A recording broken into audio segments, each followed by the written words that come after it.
삼손은 우리가 알고 있는 사사 중에 가장 잘 알려진 인물이며 사사 중에서도 제일 유명합니다. 심지어 그의 이름은 히브리서 11장에 기록된 위대한 믿음의 선조들 명단에도 등장하기 때문에 엄청나게 대단한 사람으로 우리가 생각을 할 수 있습니다. 그러나 사사기에서 만나게 되는 이 삼손은 하나님께서 그에게 굉장히 큰 능력을 부어주셨지만 그 능력을 제대로 사용하지 못하고 자신의 마음대로 살다가 비참한 죽음을 맞이하는 한심한 인물 쪽에 가까운 모습입니다. 어제부터 살펴보고 있는 사사기 13장은 이 13장 전체를 할애해서 삼손의 출생 기사를 자세하게 소개하고 있습니다.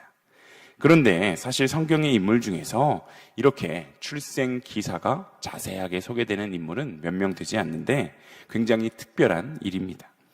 구약에서는 야곱, 모세, 삼손 정도인데 그 중에서도 야곱은 그 형의 발 뒤꿈치를 잡고 태어났다 정도로 굉장히 간결합니다. 그리고 또한 신약에서는 세례 요한과 요한 정도만, 세례 요한과 예수님뿐 더 이상 출생 기사를 소개하는 기사는 없습니다. 우리에게 너무나도 익숙하고 그 믿음이 대단했던 인물인 아브라함이나 다윗, 또한 바울조차도 그 출생 기사가 성경에는 기록이 되어 있지 않은데 이에 비해 삼손은 처음부터 얼마나 많은 것을 하나님이 부어주셨던 인물인지 우리는 이 출생 기사를 통해서 짐작해 볼 수 있습니다. 소라 땅에 거주하는 단 지파 중에 마노아라는 사람이 있었는데 그의 아내는 아이를 낳을 수 없는 여자였습니다. 그런데 어느 날 여호와의 사자가 마노아의 아내에게 찾아와서 그가 아들을 낳을 것이다 라고 예언을 합니다. 이 예언과 함께 이제 아이를 갖게 될 그 여인에게 포도주나 독주를 마시지 말고 또 부정한 어떤 것도 먹어서는 안 된다라는 주의를 주게 되는데 잉태하게 될 아이는 모태에서부터 나실인, 즉 하나님께 바쳐진 아이였기 때문입니다. 자녀를 낳을 수 없었던 여자가 하나님께서 부어주시는 그 놀라운 축복의 기적을 통해서 낳게 된 그 아이, 바로 그 아이가 삼손입니다. 그런데 오늘 본문에 앞선 그 8절의 말씀을 우리가 한번 읽어보겠습니다. 사사기 13장 8절입니다. 마노아가 여호와께 기도하여 이르되 주여 구하옵나니 주께서 보내셨던 하나님의 사람을 우리에게 다시 오게 하사 우리가 그 낳을 아이에게 어떻게 행할지를 우리에게 가르치게 하소서 하니. 아멘. 지금 삼손의 아버지였던 그 마노아는 자기 아내에게 하나님의 사자가 나타나서 아들을 낳겠다, 아들을 낳아라 라고 하였는데 그 사람을 다시 보내달라고 하나님 앞에 기도하고 있습니다. 자신이 직접 그 하나님의 사자들을 보지 못했기 때문에 그랬었던 것인데 하나님께서는 마노아의 아내가 밭에서 일하고 있을 때 다시 한번 당신의 사자들을 보내주십니다. 재밌는 것은 분명히 마노아가 기도했는데 마노아의 아내에게 다시 한번 그 사자가 나타났다라는 사실입니다. 처음에도 그렇고 두 번째에도 여호와의 사자들은 마노아의 아내에게 나타났는데 아마 남편의 믿음보다 그 아내의 믿음이 더 좋았으리라 라고 추측할 수 있는 대목입니다. 여호와의 사자가 두 번째 나타났을 때 아내는 빨리 남편에게 가서 그 사실을 알렸고 마노아는 부지런히 그 여호와의 사자가 나타났다는 밭으로 달려왔습니다. 그리고 그는 자신의 바람대로 여호와의 사자들을 직접 만나서 그 여호와의 사자로부터 아들이 태어날 것과 그 아이를 나실인으로 키워야 한다라는 그 사실을 직접 들었습니다. 그런데 그럼에도 불구하고 마노아는 이 모든 일이 이스라엘의 여호와 하나님의 일하심이라는 사실을 그때는 전혀 깨닫지 못했습니다. 그는 자기에게 축복의 말씀을 주는 존재가 누구인지 전혀 알아채지 못했는데 이러한 마노아의 영적 상태는 당시 이스라엘 백성의 영적 무감각 그 상태를 그대로 반영하고 있다고 볼 수 있습니다. 하나님과 멀어져 있던 그 이스라엘 백성들처럼 마노아 역시 하나님의 사자를 만나고도 전혀 알아보지 못했던 것입니다. 물론 마노아는 자신에게 그 아들이 태어날 것을 이야기해 준 그 사자들을 보고 너무나도 고맙고 기쁘고 반가웠는데 그래서 친절을 베풀었습니다. 그런데 그는 아내가 그를 가리켜 분명히 하나님의 사람이다, 저자는 하나님의 사람이다 라고 이야기를 했음에도 불구하고 마노아는 그저 그를 좋은 이야기를 전해주는 사람 정도로 여겼습니다. 어쩌면 그는 아이가 태어날 것이다 라고 말하는 그 말을 온전히 믿지 못했을지도 모릅니다. 그래서 여호와의 사자는 당시의 상황을 바르게 인식하지 못하는 그 마노아에게 이렇게 이야기하는데, 본문 16절을 우리가 함께 읽어보겠습니다. 16절입니다. 여호와의 사자가 마노아에게 이르되 내가 비록 나를 머물게 하나 내가 내 음식을 먹지 아니하리라. 번제를 준비하려거든 마땅히 여호와께 드릴지니라 하니 이는 그가 여호와의 사자인 줄을 마노아가 알지 못함이었더라. 아멘. 지금 여호와의 사자는 이 상황에 대해서 제대로 이해하지 못하고 있는 이 마노아에게 이 모든 일의 주체가 여호와 하나님이심을 밝히고 또 여호와께 번제를 드리는 것이 마땅하다고 말을 해줍니다. 그런데 그럼에도 마노아는 여전히 깨닫지 못하고 여호와의 사자의 이름을 묻고 당신이 말한 것처럼 만약에 나에게 아이가 태어난다면 당신의 이름을 기억하고 당신을 존경하겠다라는 말까지 덧붙입니다. 마노아는 이 모든 일이 실제로 일어나리라라는 확신도 없었고 자기에게 말하고 있는 그 존재가 여호와의 사자다라는 사실도 알지 못했습니다. 그래서 여호와의 사자는 결국 마노아에게 자신의 이름이 기묘자다라고 소개하고 장차 하나님이 행하실 구원의 역사를 암시해 주게 됩니다. 여호와의 사자가 마노아의 식사 제안을 거절하고 여호와에게 번제를 드리라고 말한 것은 마노아의 가정과 또 이스라엘 전체의 영적인 상태가 하나님과 교제할 수 없을 정도였다라는 것을 뜻합니다.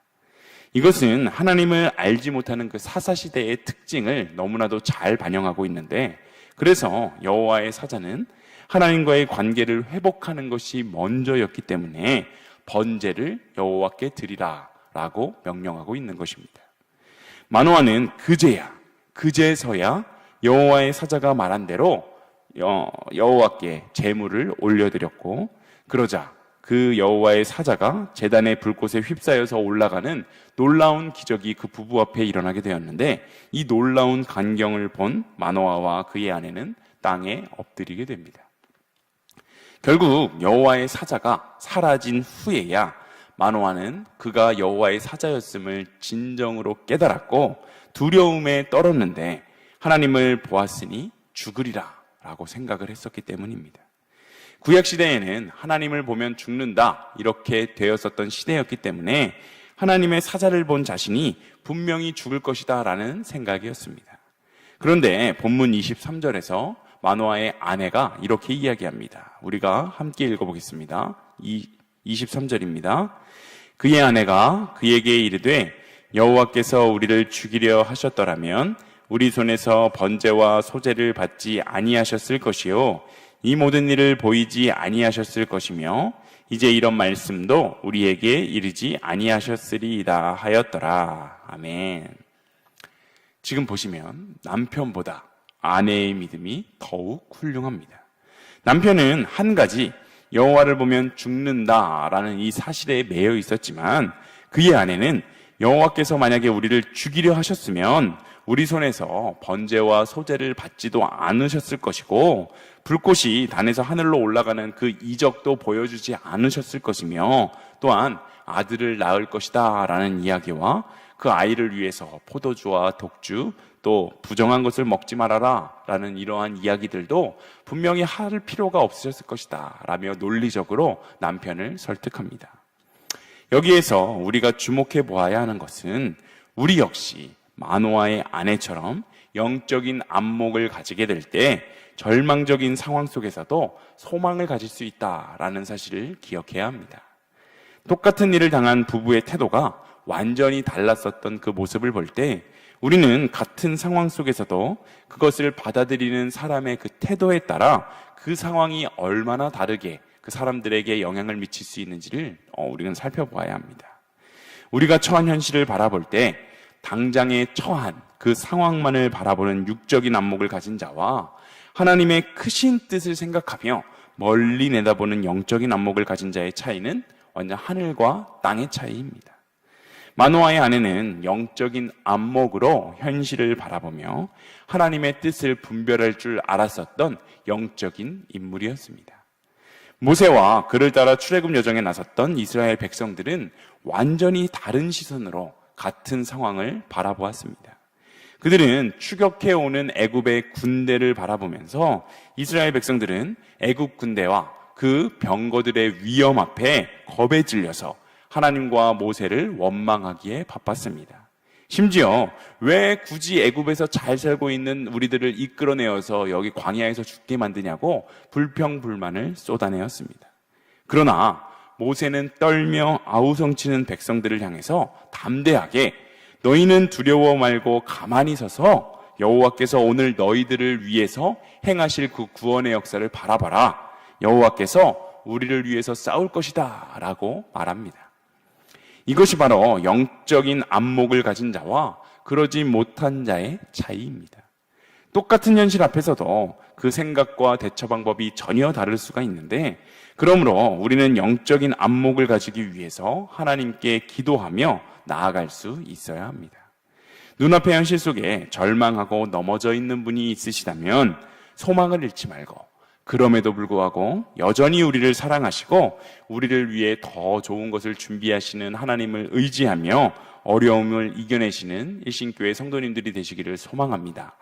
또한 우리가 기억해야 할 것은 하나님은 두렵기만 한 존재가 아니다라는 사실입니다.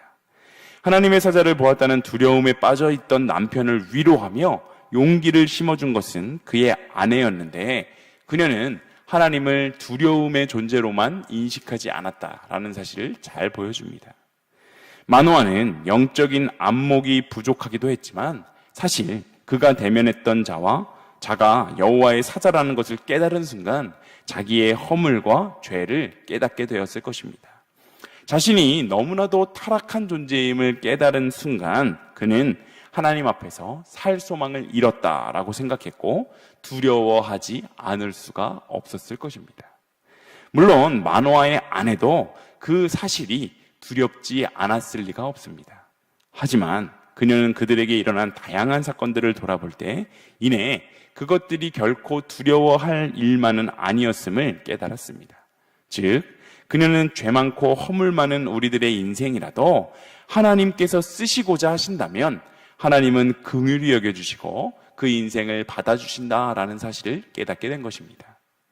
하나님은 허물 많은 죄인이라도 당신에게 전심으로 나아오는 자를 용납하시고 받아주시는 분이십니다. 오늘 우리가 수많은 허물과 죄에도 불구하고 하나님을 섬기며 이 자리에서 하나님을 예배할 수 있는 것도 다 하나님의 놀라우신 또 하나님의 크신 긍휼과 사랑 때문입니다. 여러분, 우리에게는 소망이 있음을 기억하시기 바랍니다. 때로는 나의 모습이 너무나도 부족하고 연약해 보여서 과연 이런 모습조차도, 이런 나조차도 주님께서 사랑하실까? 이렇게 못난 나라서 마음이 무너지고 어려울 때도 참 많이 있지만 그럼에도 불구하고 우리에게 소망이 있는 것은 여전히 주님은 우리의 손을 붙잡고 계시고 주님이 우리를 포기하지 않으셨기 때문입니다. 주님이 우리의 손을 붙잡아 주신다면 완전히 망해버린 것 같은 인생도 새롭게 출발할 수 있고, 주님이 손만 잡아주신다면 그 어떤 절망으로 넘어져 있는 자들도 일으켜 세워주실 수 있습니다.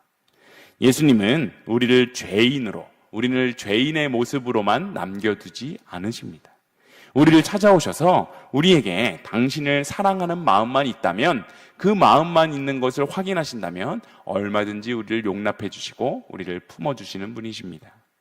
예수님을 3번이나 부인하고 숨어 있다가 부활하신 예수님을 만나서 수치와 부끄러움이 가득했을 베드로에게 예수님은 가장 먼저 그저 나를 사랑하니? 라고 물으셨고 그것으로 충분하다 말씀하셨습니다.